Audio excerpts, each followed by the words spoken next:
Welcome back my dear friends.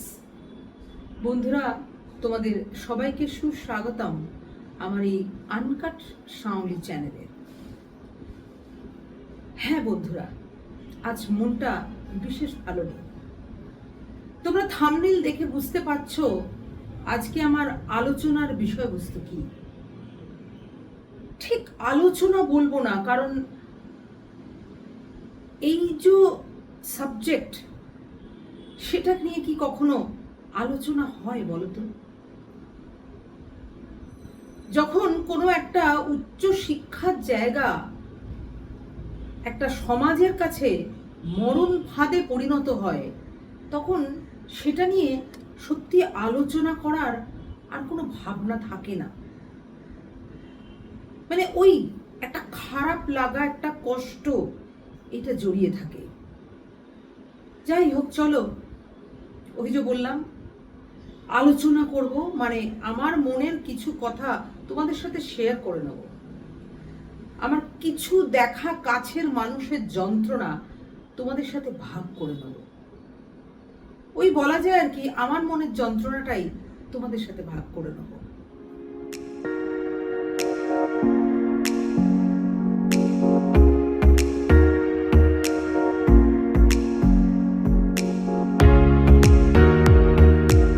কটা দিন আগে ঘটে যাওয়া আইসার কলকাতার অনামিত্রর রায়, তার ঘটনা আমাদের সকলেরই জানা। আসল কথা কি জানো, এটাকে ঠিক আমার মনে হয় না আত্মহনন, আমার মনে হয় এটা একটা সিস্টেমেটিক মার্ডার। এরকম সিস্টেমেটিক মার্ডারের সংখ্যা কিন্তু আজকের দিনে দাঁড়িয়ে খুব একটা কম নয়। আসলে কি জানো, আমরা সেই ঘটনাগুলোই জানতে পারি যেগুলো একেবারে সেরকম একটা ভয়ঙ্কর রূপ ধারণ করে। তোমরা এই ইনস্টিটিউশনের ঘটনা দেখলে, এছাড়াও আমরা খড়গপুর আইআইটির ঘটনা প্রায়শই দেখি। এছাড়া আমি কলকাতার বেশ কয়েকটা নাম করা কলেজের কথা বলতে চাই।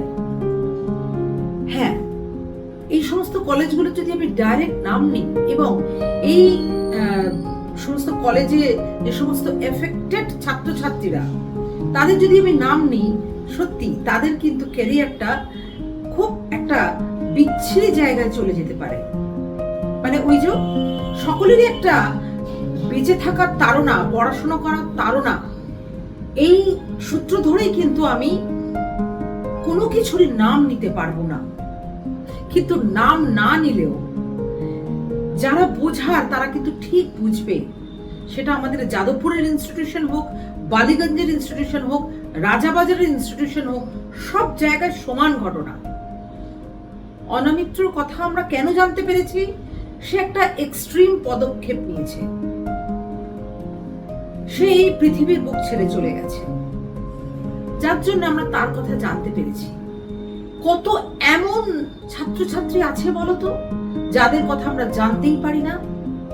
আমার সাথে বহু মানুষের ওঠা বসা, যার জন্য আমি বেশ কিছু ছাত্রছাত্রীর কথা জানতে পারি, যারা প্রচন্ড ট্যালেন্টেড। আসল কথা কি জানো, ছোট থেকেই যারা মানে একটু লেখাপড়ায় ভালো, বা লেখাপড়া যাদের বাড়ির একটা ট্রেডিশন, তারা কিন্তু এই পিএইচডি ডিগ্রিটা নিয়ে যথেষ্ট ইমোশনাল। আমার মনে হয় তোমাদের ক্ষেত্রেও ঠিক একই রকম ব্যাপার। আমাদের যারা খুব মধ্যবিত্ত বাড়ি, ছোটবেলা থেকেই পড়াশোনা করতে হবে এরকম একটা অ্যাটিটিউড, তাদের কিন্তু পিএইচডি ডিগ্রিটার প্রতি একটা ভীষণ ইমোশন কাজ করে, ভালো লাগা কাজ করে। আমাদের নিজেদেরও যখন আমার কোনো স্টুডেন্ট মানে ডেফিনেটলি আমার সাথে গান বাজনার সঙ্গে জড়িত, সে যখন জানতে পারি যে এই ডিগ্রিটা অর্জন করেছে, তখন কিন্তু আমি নিজেই তার নামের আগে ডক্টর একটা বসিয়ে নিই, মানে ডক্টর অমুক বলে আমি তাকে ডাকি আর কি। মানে আই ফিল রিয়েলি প্রাউড কি আমার জানা, আমার কাছের মানুষ এই ডিগ্রিটা অর্জন করেছে। কিন্তু একটা সময় পর্যন্ত আমরা শুনতাম একটু মুখে যে লোকমুখে এটা আমরা অনেকবারই শুনেছি যে গাইডের সঙ্গে স্কলারদের বিভিন্ন রকম একটা ক্ল্যাশ হয়, গাইডরা তাদের বিভিন্ন রকম কি বলবো আর মানে হ্যারাস করে তাদের, এগুলো শুনেছি। কিন্তু আজ যখন চোখের সামনে দেখতে পাচ্ছি, বিশেষ করে এই অনামিত্রর মৃত্যুর ঘটনা একদম ভেতরে না মানে ভেতরটা নাড়িয়ে দিয়ে গেছে। আমার না খুব একটা জিনিস জিজ্ঞাসা করতে ইচ্ছা করে যে যে সমস্ত প্রফেসররা তাদেরকে এইভাবে হিউমিলেট করে, তারা কি কারণ মা নন, বাবা নন? অদ্ভুত লাগে। তারা কিন্তু সোকল্ড ভাবে যথেষ্ট শিক্ষিত। সোকল্ড শিক্ষিত কথাটা আমার মনে হয় এখানে ইউজ করাটা প্রচন্ড প্রয়োজনীয়। এবং এটা এমন নয় যে এটাই প্রথম ঘটনা, এবং এমনও নয় শুধুমাত্র ইন্ডিয়াতেই আমরা এরকম দেখছি। আমার এক স্টুডেন্ট, সে বিদেশে এই ডিগ্রিটা অর্জন করতে গেছিল, মানে পিএইচডি করতে গেছিল। তাকে কিন্তু তার সাবজেক্টটা পর্যন্ত চেঞ্জ করতে হয়েছে তার গাইডের দুর্ব্যবহারের জন্য। এরকম ভুরি ভুরি উদাহরণ রয়েছে। এবং শুধু আমি এখন যেটা ভাবতাম, মানে দেখো আমি কথা বলতে গিয়ে না আজকে বারবার খেই হারিয়ে ফেলছি। কারণ হচ্ছে এতটাই কষ্ট হচ্ছে আমার এই বিভিন্ন ঘটনাগুলো দেখে। স্কলার স্টুডেন্ট যারা পিএইচডি করে তারা হচ্ছে স্কলার স্টুডেন্ট। একসময় তো আমরা ভাবতাম যে পিএইচডি যারা করে, যখন খুব ছোট ছিলাম তখন ভাবতাম যে এই ডিগ্রিটা যারা অর্জন করে তারা বোধহয় মানে অন্য কোথাও পড়াশোনা করে, অন্য কোথাও মানে তারা বিচরণ করে, এরকম একটা ভাবতাম। কিন্তু বয়স বাড়ার সাথে সাথে বুঝতে পেরেছি যে না, এরা খুব ভালো পড়াশোনায়, এবং শুধু তারা ব্রিলিয়েন্ট এরকম বলা যাবে না, তারা কিন্তু সমান পরিমাণে খাটে।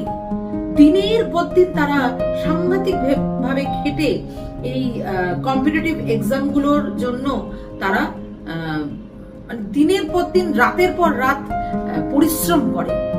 পরিশ্রম ছাড়া মানে সুযোগ পাওয়া কোনো গভর্নমেন্ট ইউনিভার্সিটিতে, প্রাইভেট ইউনিভার্সিটিতেও করা যায়, এবং সেখানেও পিএইচডির জন্য সুযোগ পাওয়া, যেখানে স্কলারশিপ দেওয়া হয় তাদের, এবং একটা বেশ লামসাম অ্যামাউন্ট। তাহলে তাদের বুঝতেই পারছো যে কি পরিমাণ তাদের পরিশ্রম করতে হয়। এই পরিশ্রম করে তাদের কম্পিটিটিভ এক্সাম কোয়ালিফাই করে তারা যখন গভর্নমেন্ট লেভেল থেকে একটা অ্যামাউন্ট পেতে শুরু করে, তার মানে তারা আমাদের দেশের একটা কি বলবো, আমাদের দেশের একটা মূলধন, তারা আমাদের দেশের একটা গর্ব। কিন্তু এই সমস্ত স্টুডেন্টদের মূলেই মানে একদম বেসিক জায়গাটাতে তাদের মেরে ফেলা হচ্ছে। এটাকে আমি বলবো খুন। এবং যারা পড়াশোনায় ভালো, তারা পিএইচডির স্বপ্ন দেখে, তারা কিন্তু এই মরণ ফাঁদে পা দিচ্ছে। তার সাথে সাথে আরেকটাও আমার বিশেষভাবে ভাবনা মাথার মধ্যে আসে, এবং বিশেষ করে এই অনামিত্রর ঘটনা, আমি পার্সোনালি ওকে ডেফিনেটলি চিনি না, কিন্তু খুব পার্সোনাল লেভেল থেকে আমি এই কথাটা জানতে পেরেছি যে তার বাবা মাও কিন্তু অসম্ভবভাবে প্রেশারাইজড করত। আমি জানি না ঠিক শিওর ভাবে যে সে এটা লিখে গেছে কিনা, কিন্তু আমি এটা খুব কনফিডেন্টলি বলতে পারি যে শুধু অনামিত্রর কথা কেন বলবো, যে সমস্ত স্টুডেন্টরা আজকে এইরকম ভাবে মানে এই সাংঘাতিক পরিস্থিতির শিকার, তাদের কিন্তু বাড়িরও একটা রোল প্লে করছে, ইনফ্যাক্ট সমাজের রোলও প্লে করছে। কোন স্টুডেন্ট যদি পিএইচডি ছেড়ে বেরিয়ে আসে, তখন তার মা বাবা বলো বা আত্মীয় স্বজন বলো, অথবা সমাজের মানুষ, সে যে পাড়াতে থাকে সেই পাড়ার মানুষদের বক্তব্য থাকে, কিরে তুই যাচ্ছিস না কলেজে, কিরে তুই পিএইচডিটা ছেড়ে দিলি কেন, তোর কি গাইডের সাথে কোনো প্রবলেম হলো? ও আবার ফিমেল হলে তো আরেকটা অ্যাড হয়, ও ঠিক মানিয়ে নিতে পারছিস না, হ্যাঁ ওই গাইডের বোধহয় চরিত্রটা খারাপ। অ্যাকচুয়ালি সেটা নয়, দোষটা কিন্তু পরে সেই স্টুডেন্টের ঘাড়ে গিয়ে, যে ওই মেয়েটাই বোধহয় ভালো নয়। আর ছেলেদের হলে ওই ছেলেটা না একদম প্রতিবাদ করতে পারে না। আচ্ছা বলতো, পড়াশোনার সাথে সাথে কি প্রতিবাদ করাটাও শেখাতে হবে? এমন ছাত্র বা ছাত্রীও তো থাকতে পারে সে একটু নরম প্রকৃতির যে হয়, তার কি তাহলে পড়াশোনা করার, পিএইচডি করার, এমনকি বাঁচারও কোনো অধিকার থাকে না? হ্যাঁ, নরম মাটিতে আঁচড়ানোটা বড়ই সহজ। তার মধ্যে আবার অনামিত্র স্বীকার করেছিল যে তার অটিজম ছিল। অটিজমের বিভিন্ন রকম ভাগ আছে। সে একটা মেধাবী ছাত্রর অটিজম যদি সেই পরিমাণে থাকে, তাহলে সে তো পিএইচডির যে এক্সাম থাকে, কম্পিটিটিভ এক্সাম থাকে, এবং সে 3rd ইয়ারে পড়তো, এতদূর পর্যন্ত সে পার্সে করতেই পারতো না। সুতরাং এটা নিয়ে যে প্রফেসর বা যে মানুষই যে কথাই বলুক, আমি পার্টিকুলার একটা ঘটনার উল্লেখ কেন করছি জানো? কারণ এটা এখন আমরা সবাই জানি। এরকম আমি ভুড়ি ঘটনা জানি যেখানে স্টুডেন্টরা কি পরিমাণে নেগলেক্টেড এবং তারা কিভাবে তাদের অ্যাবিউজ করা হয়। আমি তো এটাও জানতে পারলাম, এবং আমি সেটা খোঁজ নিয়েও দেখলাম, সেটা ঠিক যাদবপুরের একটা ইউনিভার্সিটিতে পিএইচডিতে নেবার আগেই লিখিয়ে নেওয়া হয় 10 বছর টাইম লাগবে। Can you imagine? যেখানে স্কলারশিপ দেওয়া হচ্ছে 5 বছরের জন্য, সেখানে 10 বছর সময় কেন লাগতে পারে? আসল কথা কি জানো? যে সমস্ত পেপারগুলো পাবলিশ হয় প্রফেসরদের, সেগুলো তারা স্টুডেন্টদের দিয়েই তৈরি করায়। স্টুডেন্টরা নিজেদের কাজ কম করে, রিসার্চের কম কাজ করে, আর তারা প্রফেসরদের কাজ করে বেশি, ল্যাবের কাজ করে বেশি। অ্যাকচুয়ালি এই সমস্ত গাইডরা না ভেবে নেয় যে এই সমস্ত স্টুডেন্টরা আমাদের যে ল্যাবের রুমটা আছে সেটা পরিষ্কার করতে এসেছে, সেখানকার একটা কেয়ারটেকার। চাও করে সে সেখানে ল্যাব পরিষ্কার করে, সেখানে ল্যাবের বাসনপত্র ধুচ্ছে, সবকিছুই করছে। তারপরেতে কিন্তু পিএইচডিটা কিন্তু শুধু শেষ হচ্ছে না, 10 বছর পরেও পিএইচডি কমপ্লিট করতে পারেনি, এবং তারপর মেয়েটি মারা গেছে। হ্যাঁ, সে হয়তো আত্মহননের পথ বেছে নেয়নি, আত্মহননের পথ বেছে না নিলেও কিন্তু মানসিকভাবে সে কতটা কষ্ট পেয়েছিল। যাই হোক, কি আর বলবো, এই নিয়ে আলোচনা করতে গেলে তো বিশাল বড় আলোচনা হয়, এবং প্রচুর প্রচুর প্রচুর রেফারেন্স দেওয়া যায়। রেফারেন্স গুলো যদি দিই, কি জানো তো, এই সমস্ত ছাত্রছাত্রীগুলো কেরিয়ার একদম শেষ হয়ে যাবে। যাই হোক, জানি না আমার এই ইমোশনাল ভাবনা চিন্তা তোমরা কজন দেখবে বা কজন তোমাদের ভালো লাগবে। ভালো তো লাগার কথা নয়, সহমত তোমরা হবে কিনা। যাই হোক, ভীষণভাবে ডিস্টার্ব হয়ে যাচ্ছে এই সমস্ত কথাগুলো বলতে গিয়ে, কারণ অনামিত্রকে আমি চোখে দেখিনি ঠিকই, কিন্তু অনামিত্রর মতো অনেক স্টুডেন্ট আমার কাছে শেখে যারা, তারা এই পিএইচডি মানে জয়েন করার পর তাদের যে কষ্ট, তাদের যে সাফারিং, সেটা আমি নিজের চোখে দেখি। যার জন্য না, সত্যি কথা বলতে দেখো, এই সমস্ত সো কল্ড শিক্ষিত মানুষগুলোর উপর না আমার ভক্তি শ্রদ্ধা গ্র্যাজুয়ালি চলে যাচ্ছে। তবে হ্যাঁ, জেনারেলাইজ ডেফিনেটলি আমি করব না। কিছু ভালো মানুষ তো ডেফিনেটলি এখনো আছেন যারা সাহায্য করেন তাদের স্টুডেন্টদের, এবং তার জন্যই এখনো পর্যন্ত আমাদের সমাজ বলো বা আমাদের মনুষ্যত্ব বলো, এটা দাঁড়িয়ে আছে।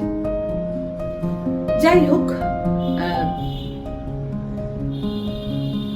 কি বলবো আর, মানে ভাষা খুঁজে পাচ্ছি না। আর একটা ছোট্ট কথা বলার আছে, যে সেই সমস্ত মা বাবাদের যারা ভয় পান যে আমার সন্তান যদি পিএইচডি ছেড়ে বেরিয়ে আসে কলেজ থেকে, তাহলে পাড়ার লোক কি বলবে, আত্মীয় স্বজন কি বলবে। গুলি মারুন, আগে নিজের সন্তানের প্রাণ, আগে নিজের সন্তানের সুস্থ থাকা, তারপর তো তার ডিগ্রি, তাই না? যাই হোক, অনামিত্রর আত্মার শান্তি কামনা করি, ও মুক্তি পাক এই প্রবল যন্ত্রণা থেকে। প্রবল যন্ত্রণায় সে আত্মহননের পথ বেছেছে, এবং আমরা সবাই তার জন্য গভীরভাবে আহত। যাই হোক, আজকে বিদায় নিচ্ছি তোমাদের কাছ থেকে, মনটা বড়ই ভারাক্রান্ত। যাই হোক, তোমরা ভালো থাকার চেষ্টা করো, শারীরিক এবং অবশ্যই মানসিকভাবে। কারণ তোমাদের আমি একটা কথাই বলি, ভালো থাকাটা আমাদের অধিকার। সুতরাং সে অধিকার আমাদের নিজেদেরই বুঝে নিতে হবে। আজকের জন্য